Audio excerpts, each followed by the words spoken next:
Was there ever a real King Arthur?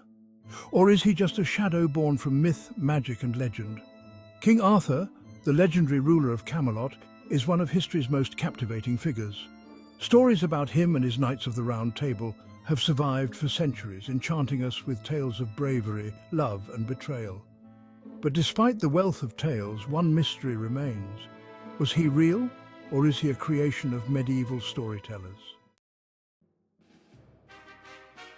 To unravel this mystery, we need to go back to where it all began: ancient Britain. The earliest known mention of Arthur dates to the 9th century in the writings of a Welsh monk named Nennius. In his, Nennius describes a leader named Arthur who defended Britain against the Saxon invaders in 12 great battles. But here's the twist. He calls Arthur a dux bellorum, a war leader rather than a king. So, if Arthur was real, he might not have been a king at all. Following Nennius, we see Arthur's name appear again in the another Welsh chronicle, which dates 2 supposed battles of Arthur to around 516 AD. It mentions a final battle where Arthur died or was gravely injured.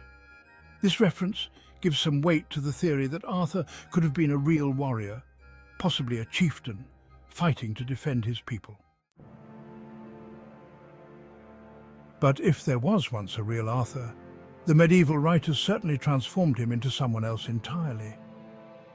The 12th century historian Geoffrey of Monmouth took the fragments of Arthur's tale and expanded them into a grand narrative in his work, The History of the Kings of Britain.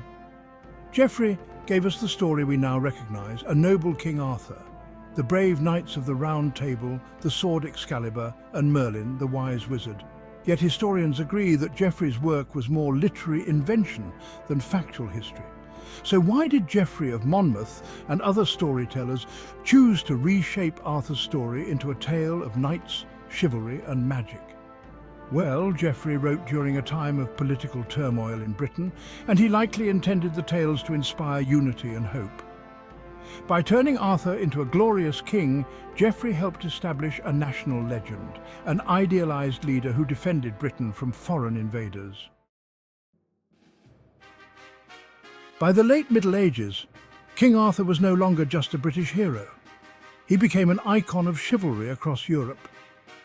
In the 13th century, French writer Chrétien de Troyes added even more depth to the Arthurian legend, introducing the character of Lancelot and expanding the stories of the Knights of the Round Table. Chrétien's romantic tales of adventure, honour and betrayal cemented Arthur's place in medieval literature and society, bringing his legend closer to what we recognise today. And yet, the more stories were added, the less Arthur resembled a real person.